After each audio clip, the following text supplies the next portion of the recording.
Hello and welcome to the Canine Rehab Movement Podcast, where we discuss all things canine rehab, fitness, and sports medicine for our four-legged companions. We cover a variety of topics with amazing guests in an educational and entertaining format. Some would even call it edutainment. Now, we are all about canine rehab and fitness training, or craft. So join us and hone your craft with the Canine Rehab Movement Podcast.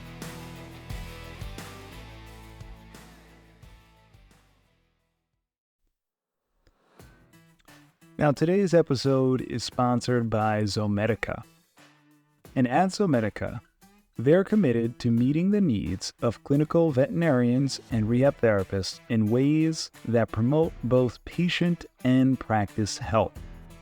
It is their mission to advance the effectiveness of veterinary practitioners and rehab therapists by offering innovative, unrivaled products and services. So thank you again, Zomedica, for sponsoring today's episode. Hello and welcome to the Canine Rehab Movement Podcast, where we explore every facet of canine rehabilitation, from innovative treatments to the art of collaboration. I'm your host, Anthony Schena, and today's episode focuses on a vital partnership in canine care, the relationship between a canine rehab specialist and a canine fitness trainer. Together, these roles ensure that dogs not only recover, but thrive, whether they're recovering from an injury or achieving peak performance. And joining us today is the brilliant and experienced Dr. Beth Bauer.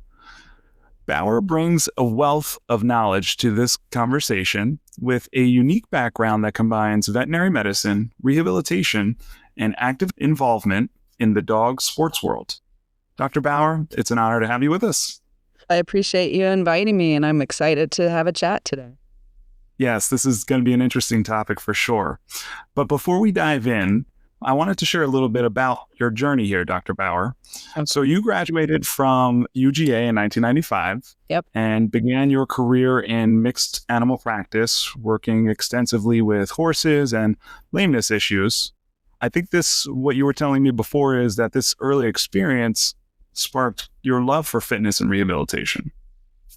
Yeah, I think I spent, when I was in vet school, a lot of time that I planned on working on only horses. I've obviously evolved a lot since then, but spent a lot of time with hunter jumpers, with race horses, and how to make sure they didn't get injured, because that's critical for their sport.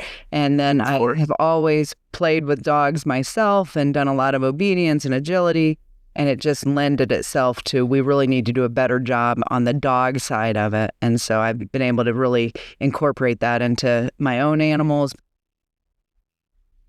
Very cool. Yeah. And you're also an active participant in the dog sports world, showing Dalmatians in conformation. And you dabble a little bit into obedience and agility too, yes? Yes, I do. And then with Dalmatians, I didn't tell you, we also do something called road trials, which is where they go with a person on horse or carriage, and they'll go 12 or 25 miles with that. And so I've done a lot. We used to require a veterinarian to be on site during those, and I have a lot of friends that participate. So I've helped guide a lot of people, coach them, no pun intended, and how to get the dog to do a better job coaching with the horses. Very cool. Yeah, I think you're going to give our listeners a really cool perspective here, both relatable and inspiring. So let's dive into an explanation of how the roles of a rehab specialist and a fitness trainer differ, but also complement one another. Okay. I think that's a great way to start, because I think it's really hard. It's almost a tightrope that we go between rehab and fitness. And we need to be a better community, because also people are a little bit protective of their side and sometimes don't want to share or don't want to relate. And to really be successful for our clients and for their animals, we need to have a better community. So the rehab practitioner, I feel like, really needs to be part of a little bit in the diagnosing, making sure that we're helping post-injury, helping post-surgery, helping our geriatrics, and then also helping in regards to the sport. But the fitness trainers, they're there every day. And a lot of times, especially depending on what sport your client is participating in, they may know the sport a whole lot better than any rehab veterinarian is going to know it, or a rehab practitioner, because that's not always a veterinarian. And so making collaborative efforts, we can do a better job for our dogs, whether it's just they want to return to being a great, companion for their owner to walk with, or they want to go back to fly ball or agility or working dog. It's important to have both sides of it. The rehab practitioner, a lot of times, a lot harder to get. They don't have as much time necessarily to be able to spend one-on-one with a client, whereas the fitness trainer, they can help develop the chronic exercises, the things to help make sure we help prevent injury, but then once they're cleared post-injury, that they can maintain without re-injuring themselves. Yeah, no, those are very good points. I have to say, I totally agree. I was able to sit in on the certified canine strength and conditioning for Northeast seminars, and the perspective I got there was tremendous. It was really cool to see how fitness trainers thought and how they could complement a rehab specialist's plan of care. And I totally agree. There's a lot of times where, as the patient evolves, they're going to go into more of that therapeutic exercise. And sometimes that takes a lot more time than the therapist has. Right. And the fitness trainer is there and readily available. Yes, it's a great point you brought up. And I've actually found that fitness trainers can be highly complementary to any rehab program. Yeah, I completely agree. And I think the fitness trainers also, a lot of times they understand more how to work one-on-one, especially with the competitors, on how we can train the dog and get the dog to actually be an active participant. A lot of times with rehab specialists, we're placing the dog in a position or we're guiding them. The trainers actually help teach the dog how to do it on their own. And even a lot of people now are starting with puppies. In fact, I have a young puppy that I'm working with, and I'm taking a course from a fitness trainer so that to help work my dog up, but also to help start those behaviors right now that are going to help long term. Yeah. For sure.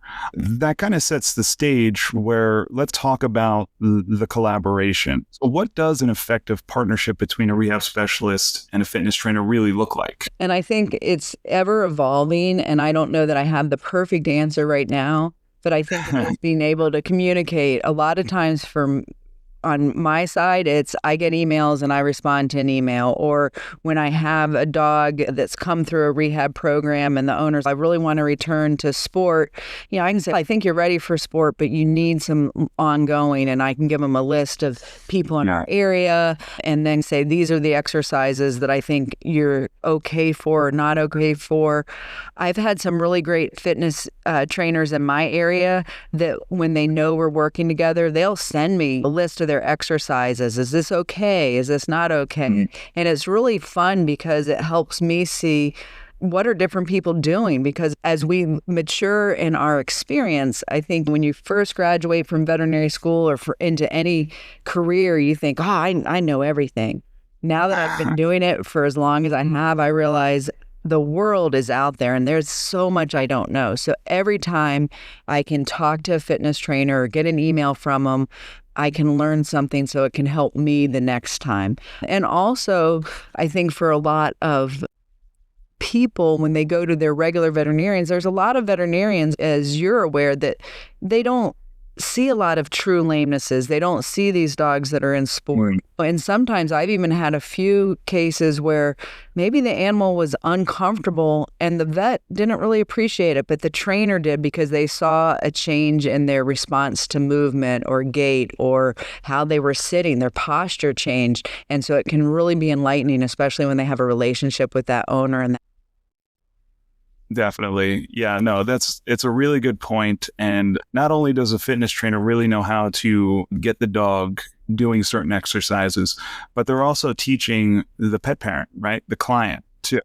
so that they have a longer success in this rehab plan, right? That's exactly all about. longevity, right? The whole goal of physical therapy is to no longer be in physical therapy. Yeah. So with those kind of goals being set and made by the fitness trainer too, that collaboration is huge to keep that animal healthy for a long period of time and have a good quality of life. Yeah, definitely. Yeah. So a fitness trainer can be super helpful, but I'm sure sometimes there can be challenges, right? So what challenges would you say you've encountered working with fitness trainers, and how did you navigate them? Yeah, I think you always have to be careful. I think you have to, just as with any other relationship, you have to be very careful of your verbiage and how you communicate. I think sometimes since I'm a veterinarian, it's very easy to sound like think you know more than they do. And I think being able to accept that you don't, and, being able to have that clear communication is critical. I think on the fitness trainer side, the hard part for a lot is that often they do see the things and they've seen a lot of common injuries. And so I think sometimes I've had them where this dog has X, and it's you really can't diagnose. Let me do the diagnosing. But you have to have that gentle conversation of how you can appreciate what they're seeing, because a lot of times they're right, but there's times where it could be other things as well. So making sure you talk about what are you seeing, and making sure that they're validated and empowered, that you're listening to them. Because I think it's very easy to be like, I'm in a hurry, I don't have time, I don't want to listen, and forget that both of us have invaluable information that we can share. And so I think a lot of times it's making sure you create that relationship. And the hard part is all of us are stretched for time, and it's very difficult. And so I think sometimes the more you can talk with someone, the better. And I think where I'm learning still right now is there's a lot of people in my area that I don't know. So it's, once you've met them, is writing their name down and following up with them, because sometimes you may just deal with them with one case, but then 6 months later you may see something else and you're like, wow, that trainer really can do a great job for this person. And I think if you start collaborating more and more, it just builds the depth of your relationship and helps make sure that you're continuing that foundation for future work together. Yeah, no, those are really good points. And I find that for both sides, definitely the rehab specialist and the trainer, no matter where your knowledge point is, you should always still be humble and still consider yourself naive, because there's so much out there. There's so much information there. And there's so many different things being found every day, right? Say that it all is a huge misconception. And I think everybody staying open-minded is the best route for the patient. So those are great points, and thank you for that. So would you say, do you have maybe a specific example where the collaboration led you to a remarkable outcome? Yeah, I think I've got a couple. I think the one that probably stands out the most that I've seen this year is I had a young sport mix. It was actually a 4 or 5 month old dog that we saw. And when I say sports mix, this is a dog that was a mix between, I think, a Jack Russell and an Aussie or something, but it was purposely bred to do agility and fly ball. And she had a growth plate injury and had a limb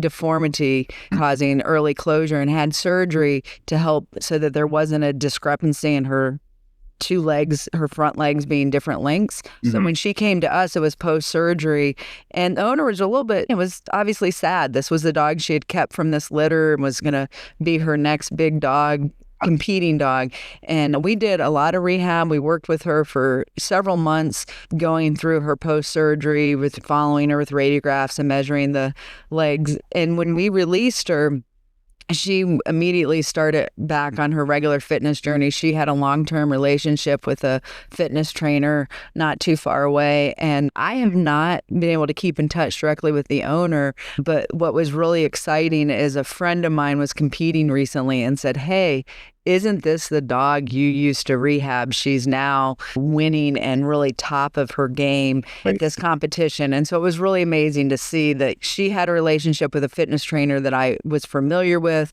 We talked about integrating that back into her day-to-day living. And then I get this, oh yeah, you should see her on Facebook. She is doing phenomenal things and has really reached the game. So it's one of those, I didn't have necessarily a direct conversation always with the trainer, and I did lose her, but we had that relationship of it's really important that we follow through with this, and to see where she is now, it reinforces how critical. It's like when you exercise, you can't just stop and say, okay, now I'm great, I don't need to do anything else. You got to keep doing it, and the dogs do have to do it continuously. Definitely. Yeah, no, that's an amazing story. And that's pretty awesome to see them winning ribbons now and medals and things like that. It's a testament to the dog, the pet parent, even the fitness trainer, and you laying that foundation for them, which is pretty awesome. Which kind of segues into the next thing, where transitioning a dog from rehab to fitness, it does seem like it could be a delicate process. Yeah. How do you ensure the handoff is smooth and effective? I think we try to lay out discharge instructions where they're typewritten instructions on what they need to do as a follow-up, and always have that. Here are the things we want to watch for, because if you start seeing X, Y, or Z, they may need to come back into rehab. And that's and the fitness trainer needs to be part of that knowledge base as well. Because, for instance, we have dogs with like medial shoulder instability. So they have these intermittent lamenesses. They do a lot of jumping. We rehab them, they're sound. Okay, so now they're not lame anymore. So we're going to send them out and say, okay, go back to your sport. But we know that's something that has a really high, unfortunately, a high likelihood of recurrence if we're not really guarding it and really watching. And so it's very important for the owner and the fitness trainer to be aware of those subtle changes. So as soon as we... Now this episode is sponsored by H2O for Fitness, the industry leader for companion animal underwater treadmills. Since 2011, H2O has been offering aquatic therapy with the Oasis product line, enhancing the physical rehabilitation and fitness of small animals worldwide. With innovative design and reliability, Oasis underwater treadmills take hydrotherapy to the next level, ensuring successful outcomes for your pet patients and practice. So go to h2oforfitness.com for more information.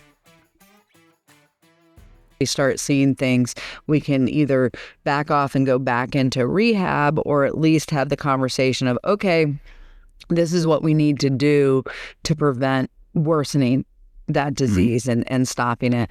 And some of that is just creating with the fitness trainer the prevention exercises, but then knowing if they're at an agility competition and they come down wrong in that leg, they may come up limping. But a lot of times it's so subtle, it's the short striding. So it's making sure that they're seeing that and know when to say, okay, we've got to back off and we may need to go back to our rehab practitioner, our rehab specialist, so that we can get some of the services the fitness trainer can't offer to get them back to being able to compete. Yeah, really good points. And I do think with that collaboration, a rehab specialist and a fitness trainer working together, it helps to hopefully open the gates of making sure that fitness trainer, making sure that they're not pushing too far, or little limp is fine. If they just rest, they'll be fine tomorrow, that kind of stuff, overlooking certain things. Mm-hmm. So I think that's what's really valuable, to have that connection, rehab specialist and fitness trainer for sure. With a fitness trainer though, what would you say, how did they enhance the work of a rehab specialist?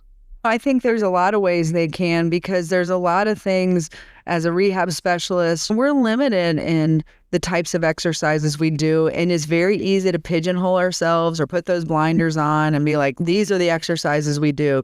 So that's where, when a fitness trainer, when they can say, I'm doing I don't know, whatever, ipsilateral stands, which is something almost no rehab specialist does, but it's very nice to see that they can teach us a lot on the things that we can either incorporate into our practice or we can also share with the clients. And I think also is the knowledge of the sport. Like, I feel like I've been in the dog show world for a long time, but there's a lot of sports I don't have a ton of knowledge about. Like tracking, I don't do tracking, but there's definitely, like, how do we get a harness that fits correctly? How do we, prevent them injuring themselves from pulling on the harness? Those are things that your fitness trainer can really help, because they've probably seen 20 different harnesses where I've seen one or two that I like. And so they can give us really good guidance on that. And then understanding the other nuances, like dock diving, that's something that's crazy popular right now. And now they've got the high jumps and things like that. And I think there's a lot of injuries that we're going to see or are going to start seeing because of how the dog moves during that, and having someone who's really more knowledgeable about the positioning. Like when I have working dogs that come in, and the A-frame that a working dog does is a lot different than an A-frame that an agility dog does, and it puts different stresses on the body. And so a fitness trainer who's very active in that whichever sport can help us as a rehab specialist know, okay, we need to think about these stresses on the body and how to compensate and how to rehab that patient effectively so that they can do those exercises. Yeah, no, those are very good points. And I could see how that could be super helpful on the rehab side. And I do agree, we get stuck in our own world of our box of exercises when we rehab patients. And I actually encourage any rehab specialist to maybe dive into a fitness trainer program or the strength and conditioning program like I did, because I have to say, coming from the human PT world, I really thought I knew a lot about therapeutic exercise and how to translate it into the canine world. And really I thought I had a really good full toolbox of exercises. I was quite humbled. I really love to see all these new approaches and these different ways on how to make a dog do an exercise for you, and how that exercise is going to help that dog achieve the goals that the pet parent wants. I really do think it's a good idea for any rehabber that feels that they might be either stuck with their exercises or don't feel that they know enough exercises to be humble and dive into one of these programs for sure. Yeah, I agree 100%, because I think a lot of times we do forget that there's the whole world is at our feet. There's so many different things we can do. And also where a lot of the fitness trainers can help is they have seen different dogs are going to do better with different exercises, with different styles of training. And they can really help us with that, because you may say this is the best exercise for this thing, but if you can't get the dog to do it appropriately, I had not too long ago with a post-op hip surgery, FHO, and he was a huge muscular dog, and he appeared to be using his leg, but he wasn't. He was so strong that even though he was toe touching, he wasn't weight bearing. So working with a fitness trainer for that particular case would be wonderful, because there's a lot of insight on how do we get this dog to shift? How do we get the dog to really engage? And unfortunately, as you say, we get pigeonholed, or we do follow the same exercises. And for us, when we're doing rehab, we may have 20 patients coming through in a morning. I can't necessarily change my room for every single dog, whereas a fitness trainer can design the Absolutely. With that being said too, are there any particular exercises you find helpful during a transition phase from you to the fitness trainer? I don't know that I've really thought about that particularly. I think some of my go-tos for almost all cases are going to be squats and sit to stands and down to stands. And I think that because most dogs know that. Yeah. And that kind of engages, although a lot of times we're trying to engage the hind end, it engages the core, it engages the front end, it gets the dog thinking. So I think perhaps using some of those basic exercises that we've used in rehab and then building on them. So we may say, we're going to start with a down to stand, but then when we get into fitness, we really depending on what we want to target, we may want to do an incline down to stand where they're on a ramp or something, or whether their front end's up or their back end's up. And then that's something that we can discuss with the fitness trainer and the owner on what muscles are we really needing to focus on from here. And then I think a lot of what we do often is balance and is proprioception. And there's not a lot of movement exercises. It's important when they go back to fitness to do more movement. So trotting, jogging, that type of thing. And I think that's when you can work with the fitness trainer and the owner again to say, when can we add movement? So if I have someone going back to agility and they're coming out of a shoulder injury, I might not say, let's go right back to weave poles, because that's going to be really traumatic, but we can work with how do we incorporate, we're going to have to start doing some better turns and things like that. And then the trainer, they may say, you've done this work on a Cato board, a board that's where the dog's been doing some stands on there. Now we're going to do some turns on it or pivots or whatever, and just build.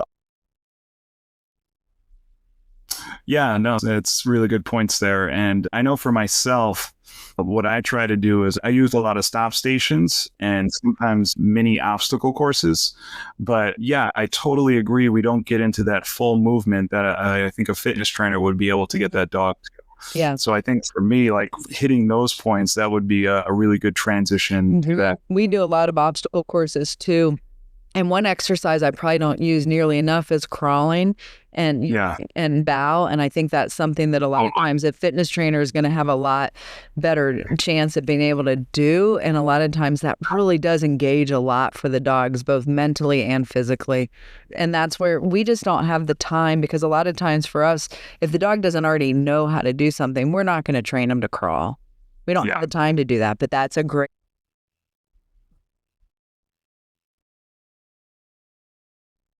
Totally. That was definitely one of the movements I saw at the CSCC, and it was just like, it's such a simple movement.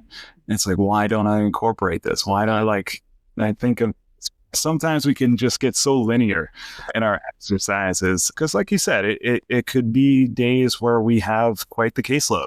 Right, and exactly. It's not to say we're running through the motions, but we are trying to execute within a timely fashion. And that's where we get hung up a lot, like you said, for sure. Yeah. So looking ahead, where do you see the future of this collaboration between rehab specialists and fitness trainers? I think there's always lofty goals and things that you would like to see. I'd like to see a much better collaboration. I think Facebook and social media has really helped. There's a lot of groups that focus on rehab and fitness and that type of thing.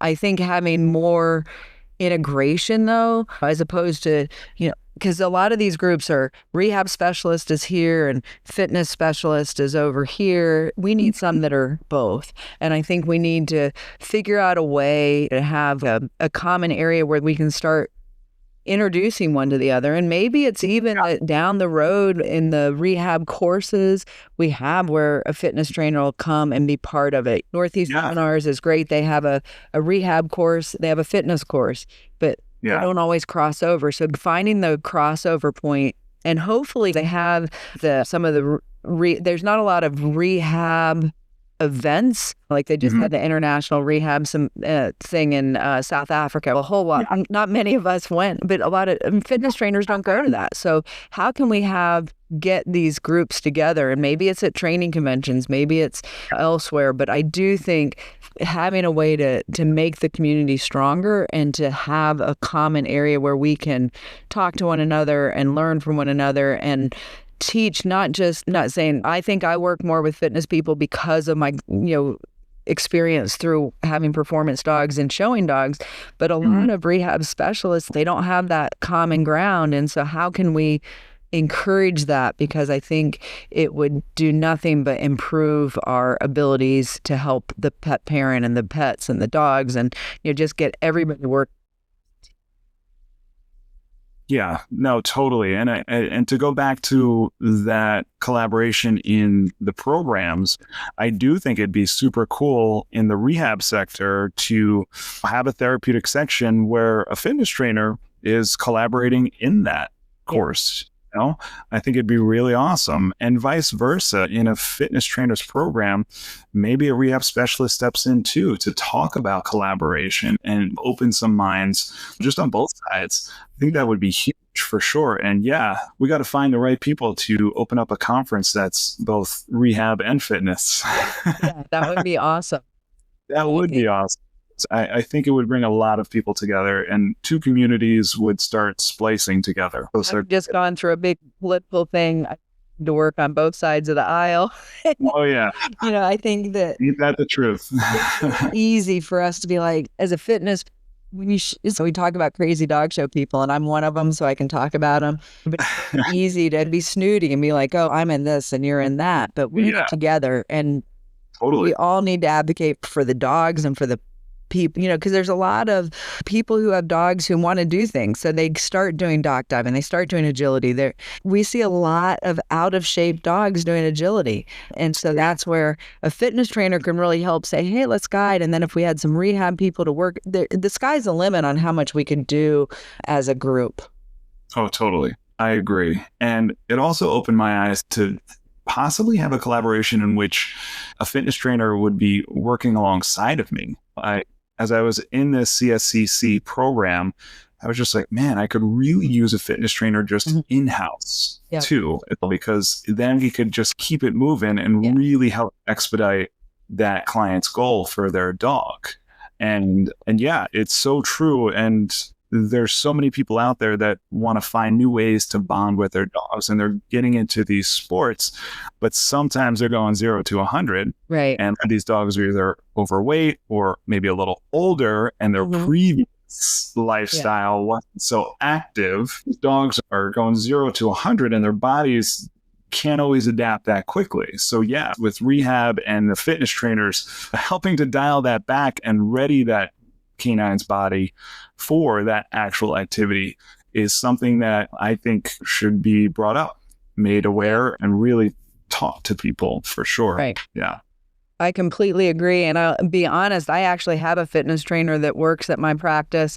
But what's interesting is she does so much with behavior modification and so many other avenues that we don't get to correlate as much. We do have some fitness classes that she leads, but I think there's even here, and we've talked about it, and we're still struggling on how to make the next step forward to really make that leap. And I think that hopefully I'll figure it out soon, but can do so much together. And I just think that, as you say, we've got so many dogs that the owners just get excited and then if they go to an agility competition, they may be running their dog 4 or 5 times a day, but then they don't work them at home once a week. We all know you can't do that and sustain it. Absolutely. If they can figure out fitness, it might only take 10 or 15 minutes a day, but that's going to.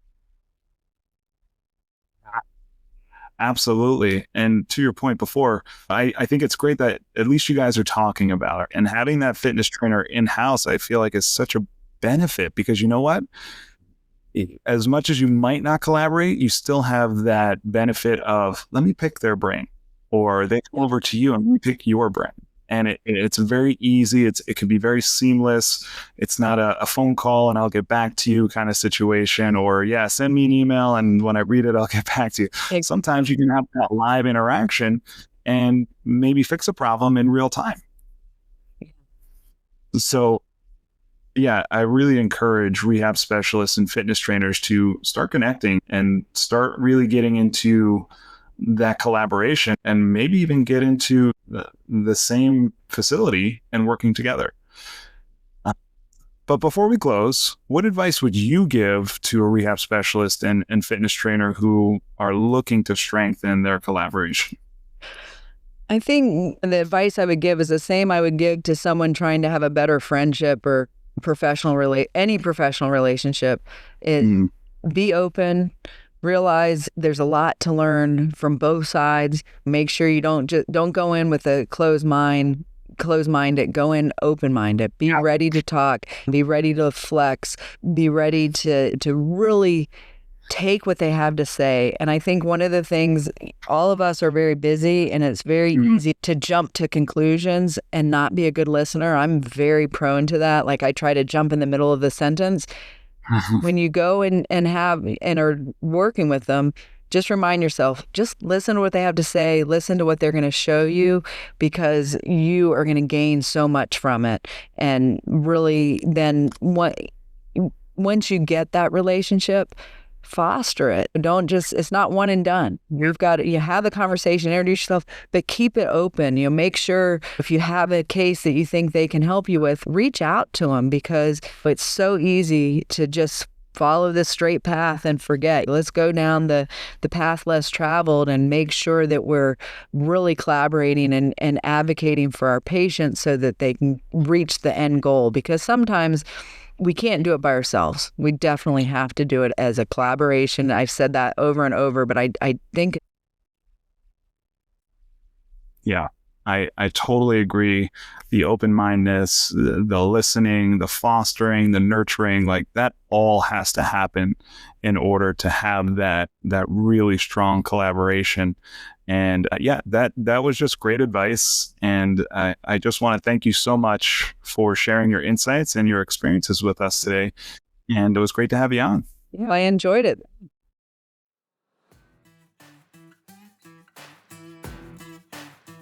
You've been listening to the Canine Rehab Movement Podcast. Thank you for tuning in. And for more information about our programs, please visit ncsuvetce.com. That's ncsuvetce.com. And for those of you who've made it to the end of the podcast, use the discount code NCSU100 and save $100 off of any course, $4.99 or more. Until next time, guys, this is the Canine Rehab Movement Podcast.